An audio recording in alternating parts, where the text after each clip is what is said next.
ከእናት ማህፀን እስከ እናት ሀገር ምሽግ የማይበጠስ የጀግንነት ሰንሰለት የሀገር ፍቅር ውርስ ከቤት ደጃፍ እስከ ምሽግ አፋፍ።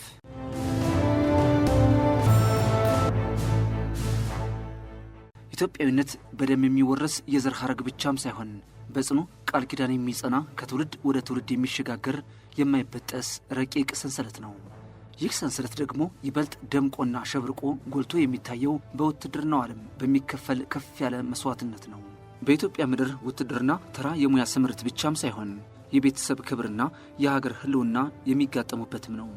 ወንድማማቾች በትከሻቸው የሀገርን ሉዓላዊነት ተሸክመው እህትማማቾች ለሀገራቸው ክብር ሲሉ የሚዋደቁበት፣ አባትና ልጅ አንዱ ለሌላው ጋሻ የሚሆንበት፣ እንዲሁም መልክና ግብራቸው አንድ የሆኑ መንትዮች በአንድ ምሽግ ውስጥ ለጋራ ዓላማ ሲዋደቁ ማየት በኢትዮጵያ ታሪክ ውስጥ አዲስ ክስተት አይደለም። ሲወርድ ሲዋረድ የመጣ የቆየ የጸና የጀግንነት ወግም ጭምር። ይህ ድርጊት ከወታደራዊ ግዳጅ አልፎ ኢትዮጵያዊነት ከቤተሰብ ፍቅር በላይ ነው የሚለውን እጥፍ እውነትም በተግባር የሚያሳይ ምስጉን ተግባር ነው። እናት አባት በክብር ያስጠብቋትን ሀገር እንዲጠብቁ ልጆቻቸውን መርቀው ሲልኩ፣ ወንድማማቾች በአንድ አውደ ውጊያ ላይ ጎን ለጎን ከጠላት ጋር ሲፋለሙ ጉዳዩ ከግል ስሜትም አልፎ የብሔራዊ ክብር መገለጫም ይሆናል። ይህ አይነቱ መሰጠት የኢትዮጵያዊነት መታወቂያ፣ የውስጥ ጥንካሬ ሚስጥርና የሉዓላዊነት የማይናወጥ መሰረት በእያንዳንዱ ቤተሰብ ስለ ሀገር ክብር ያለውን ጥልቅ ፍቅርም የሚያሳይ ነው። የሀገርን የጀርባ አጥንት የሚያጠነክርና ጠላትን የሚያስፈራ ትልቅ የሞራል ግንብም ነው። ይህ የደምና የዓላማ ቁርጠኝነት ኢትዮጵያ በፈተናዎች መሃል ጸንታ እንድትቆም ያደረጋት ሕያው ኃይልም ሆኖ አሁን ድረስም ዘልቋል።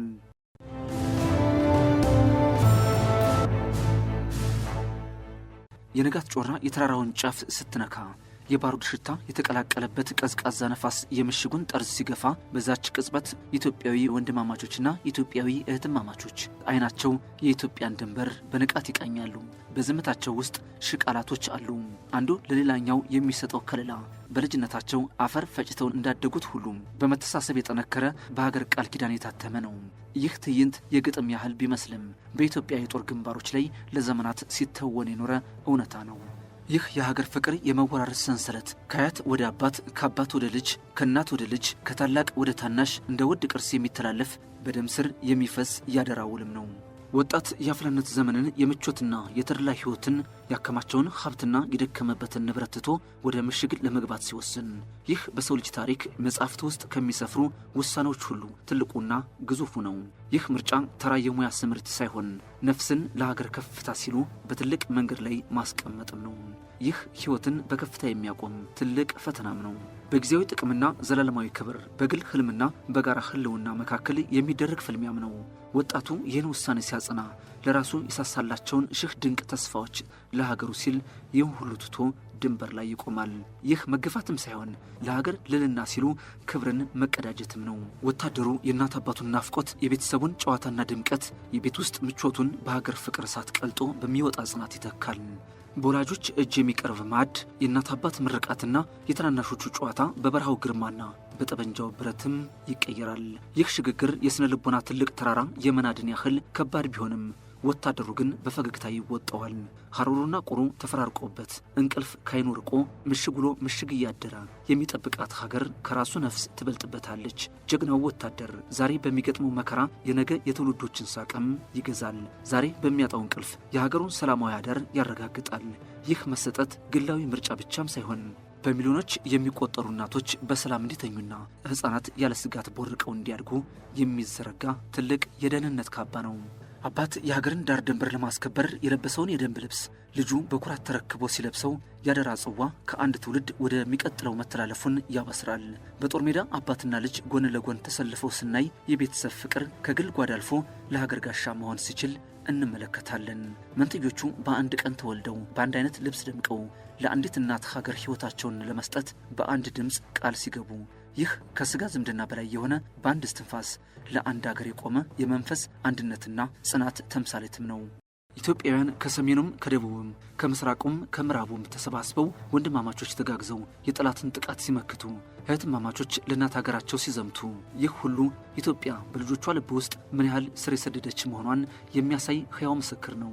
ይህ ፍቅር ነው የቤተሰብን የሳቅ ድምፅ ትቶ የመድፍን ድምፅ የሚያስመርጠው።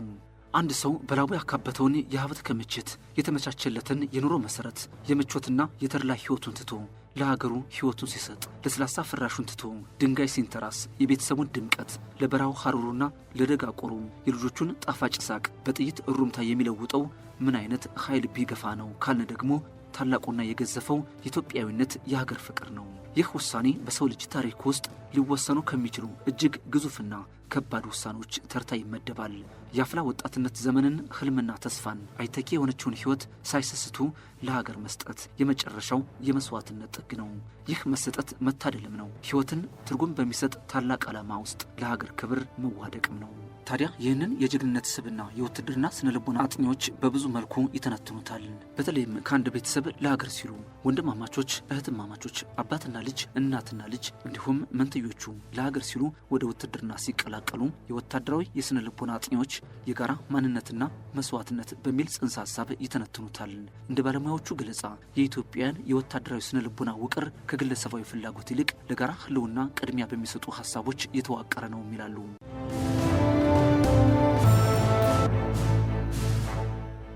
የኢትዮጵያዊነት የጀግንነት ውርስም ከታሪካዊ ኃላፊነት ንቃተ ህሊና ጋርም የተያያዘ ነው። ኢትዮጵያውያን ውትድርናን እንደ ተራ ስራ ሳይሆን እንደ ታላቅ ክብር ይቆጥሩታል። ይህ ንቃተ ህሊና ሀገር የቆመችው በጀግኖች አጥንት ነው የሚለውን የታሪክ እውነት ከንድፈ ሀሳብ ባለፈ ወደ ህያው ተግባርም ይለውጠዋል። እያንዳንዱ ወጣት ወደ ውትድርና ሲገባ ራሱን እንደ አንድ ግለሰብ ሳይሆን እንደ አድዋ፣ እንደ ማይጨውና እንደ ካራማራው አርበኛ ህያው ወራሽ አድርጎ ይቆጥራል። ይህ የትውልድ ቅብብሎሽ ወጣቱን ከግል ማንነቱ አውጥቶ የብሔራዊ ክብር ተሸካሚም ያደርገዋል። የአንድ ሀገር የታሪኳን ውጣ ውረድና የህልውናዋን ጥንካሬ ለመለካት ከተፈለገ ከብሔራዊ ሰንደቅ ዓላማዋ ቀጥሎ አይኖች ማተኮር ያለባቸው የመከላከያ ሰራዊቷ ላይ ነው። ውትድርና በብዙዎች ዘንድ በጦርነትና በግጭት አውድ ብቻ የሚታሰብ ከባድ መሳሪያዎችን ከመሸከምና ድንበር ከማስከበር ጋር ብቻ የሚተሳሰር ሙያ ሊመስላቸው ይችላል። ይህ ግን የእውነታውን አንድ ገጽታ ብቻ መመልከት ነው። እውነታው ከዚህ እጅግ የላቀና የጠለቀ ነው። ውትድርና የሙያዎች ስብስብ ብቻም ሳይሆን የሀገር ነፍስ የምትቀረጽበት፣ የአንድነት መንፈስ የሚወለድበት፣ የዜግነት ትርጉም በተግባር የሚፈተንበትና የሚከበርበት ታላቅ የህይወት ትምህርት ቤት ነው። ውትድርና ከግለሰባዊ ማንነትም በላይ ስለ ሀገር ማሰብንም ይጠይቃል። በውትድርና ህይወት ውስጥ እኔ የሚለው ማንነት እየደበዘዘ እኛ የሚለው ማንነት ይጎላል።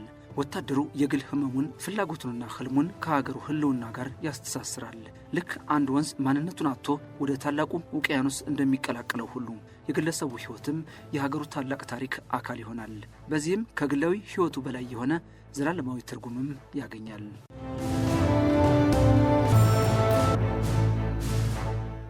ውትድርና የሀገራዊ አንድነት አስኳል ማሳያም ነው።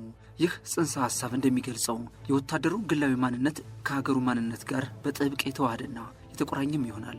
በሀገሩ ላይ የሚወርድ ጠጠር በራሱ ላይ እንደወረደ ቋጥኝ ይቆጥረዋል። በሰንደቅ ዓላማው ላይ የሚሰነዘር ስድብ በገዛ እናቱ ላይ እንደተሰነዘረ ይሰማዋል። ይህ የስነ ልቦና ውህደት ሀገርን ለመከላከል የሚከፈለውን ማንኛውንም መስዋዕትነት እንደ ግል ህልውና የማስጠበቅ ያህል ተፈጥሯዊና አስገዳጅም ያደርገዋል። በተለይም በኢትዮጵያዊነት አውድ ሲታይ የአባቶችን አደራ የመቀበል የጠነከረ ስነ ልቦናም ነው። ሀገር ማለት እናት ናት፣ እናትን አትንኳት የሚለው የዘመናት መርህ ሀገርን እንደ ነፍስ የምንቆጥርባት ሚስጥርም ነው። ይህ የአደራ ሰንሰለት ነው። ጀግኖቻችን ለሀገር የሞት የክብሬ ጌጥ ነው እያሉ በጀግንነት እንዲዘምቱ የሚያደርጋቸውም ይሄው ነው። ይህ ንቃተ ህሊናም በወታደሩ ውስጥ የሀገር ባላደራነት ስሜትንም ይፈጥርበታል። ወጣቱ ወታደር የሀገሩን ሉዓላዊነት እንደ ግል ንብረቱ የሚቆጥርበትና ማንኛውንም ጥቃት እንደ ቤቱ ደጃፍ የተሰነዘረ ድፍረት አድርጎ የሚያይበት ደረጃ ላይ ይደርሳል። ይህ መንፈሳዊ ቁርኝት ወታደሩን በማንኛውም ፈተና ውስጥ ጸንቶ እንዲቆም ያደርገዋል። ሞት እንኳን ቢመጣ አባቶቼ የከፈሉትን ዋጋ ከፍዬ ለቀጣዩ ትውልድ የተሻለች ሀገር አቆያለሁ የሚለው ጽኑ እምነት ድልን እንዲቀዳጅም ያደርገዋል። ስለሆነም ውትድርና ለኢትዮጵያውያን የሙያ ምርጫ ብቻም ሳይሆን የአይደፈሪነት የማጠወቂያ ገመድም ነው።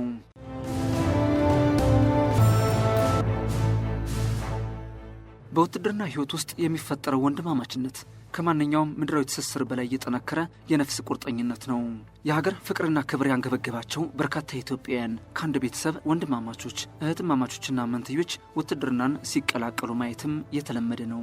እነዚህ ደግሞ ለሀገር መሞት የሚለው እሴት ወደ ቤተሰባዊ ክብር ከፍ እንዳለም አንዱ ማሳያ ነው። ይህ ሁኔታ በጦር ሜዳ ላይ ለየት ያለ ታክቲካዊና ስነ ልቦናዊ ታምርንም ይፈጥራል። ታዲያ የስነ ልቦና ጠበብቶች እንደሚሉትም ይህ ጥምረት የሚያስከትለው የስነ ልቦና ውጤት ለሀገር ክብር የሚከፈል ቁጭት ነው ይሉታል። አንዱ ሲቆስል ወይም መስዋዕት ሲሆን፣ ሌላኛው የሚሰማው ጥልቅ ህመም ወደማይበገር ወታደራዊ ቆራጥነት ይለውጠዋል። ይህ ቁጭት በጠላት ላይ የሚሰነዘረን ማንኛውንም ጥቃት ውጤታማና የማይቀለበስም ይሆናል። ወታደሩን በስነ ልቦና ደረጃ የማይበገር የሚያደርገውም ይህ ነው።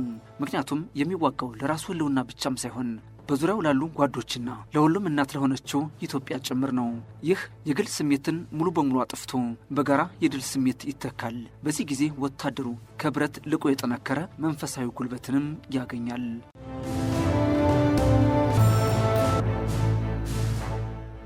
የኢትዮጵያን ጀግንነት በትውልድ መተካካት ሕያው ሆኖ የመጣ የተወራረሰ ጀግንነትም ነው።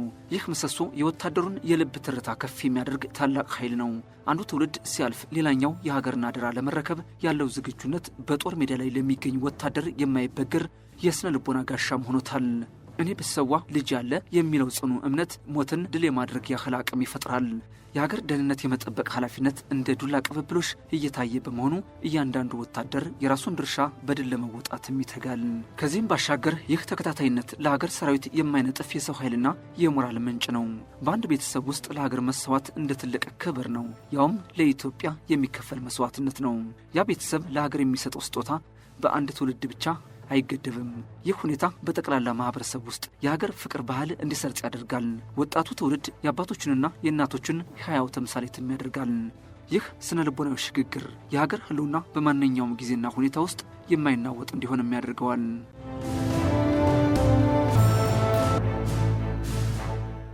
አበው ለሀገር መቆም ለአጥንት መቆም ነው ይላሉ። አጥንት የሰውነት መቆሚያ ምሰሶ እንደሆነ ሁሉ ለሀገር የሚከፈል መስዋዕትነትም የሀገር ህልውና ምሰሶ ነው። ወታደሩ የሀገር ፍቅር እስከ መቃብር የሚለውን ብሂል በተግባር ተርጉሞ ሀገር ካለች እኔ ያለሁ፣ ሀገር ከሌለች ግን እኔም ቤተሰቤም ህዝቤም የለም የሚለውን መርህ ይከተላል። ይህ ጽኑ የስነ ልቦና ውቅርም ጀግናው ወታደር ለሀገሩ ሲል በበረሃው ቃጠሎ ይፈተናል፣ በደጋው ቁር ይገረፋል። ነገር ግን ይህ ሁሉ መከራ በሀገር ፍቅር ማር ዘላለም እንደጣፈጠም ይኖራል። ይህ መስዋዕትነት በቃላት ከመግለጽ ባለፈ በተግባር የሚታይ የፍቅር ጥግ ነው። አባት ልጁን በምሽግ ውስጥ ሲያገኘው የሚለዋወጡት ሰላምታ የቤተሰብ ብቻም ሳይሆን የጋራ ዓላማ ቁርጠኝነት ነው። እኔ ከፊት ልቅደም፣ አንተ ግን ለነገ ሀገር ተረካቢ ነህ የሚለው መርህ በወንድማማችነት አልፎም በቤተሰብና በሀገር አንድነት ቅድሚያ የሚሰጥ የከበረ መንፈስም ነው።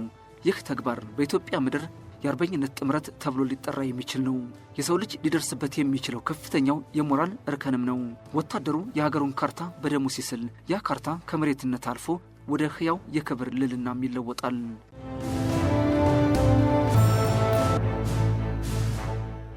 የሀገር ፍቅር የመወራረስ ሰንሰለት ዛሬም አልተበጠሰም፣ ወደፊትም አይበጠስም። ይልቁንም በፈተናዎች ቶን ውስጥ እያለፈ በመከራዎች ብዛት ውስጥ እየተቀጣጠለ ይበልጥ እየጠነከረና የማይበገር እየሆነም ይቀጥላል። ይህ የጀግንነት ውርስ የሚያሳየንም ኢትዮጵያውያን በአንድ ላይ ለሀገር መቆማቸው ኢትዮጵያ በልጆቿ ልብ ውስጥ ምን ያህል የገዘፈች መሆኗን ማሳያም ብቻም ሳይሆን ሀገር ማለት ከሁሉም በላይ የሆነች ረቂቅ መሆኗን የሚያረጋግጥም ነው። የእነዚህ ጀግኖች ውሳኔ መሰጠት ሀገርን ከመጠበቅ ባለፈ የኢትዮጵያዊነትን የስነ ልቦና ጥንካሬ ለዓለም የሚያሳይ ድንቅ ምስክርነትም ነው። ጀግንነት በትውልድ ቅብብሎሽ የሚጸና የሚጠበቅና ለቀጣዩ ትውልድ ነፃ ሀገርን የማውረስ የሚደረግ ፍልሚያም ነው። ለማውረስ የሚፋለም ጀግና ሊሸነፍ የማይችል መንፈሳዊ ጉልበትም አለው። ስለሆነም ይህ የሀገር ፍቅር ሰንሰለት ኢትዮጵያ ለዘላለም የመኖሯ ዋስትና፣ ለልጆቿ ደግሞ የማይጠፋ የታሪክ አሻራ ሆና ትኖራለች። ይህ ታላቅ መሰጠት የጥንካሬያችን ምስጢር፣ የነፃነታችንና የድል አድራጊነታችን ዘላለማዊ ችቦ ሆኖም ይቀጥላል።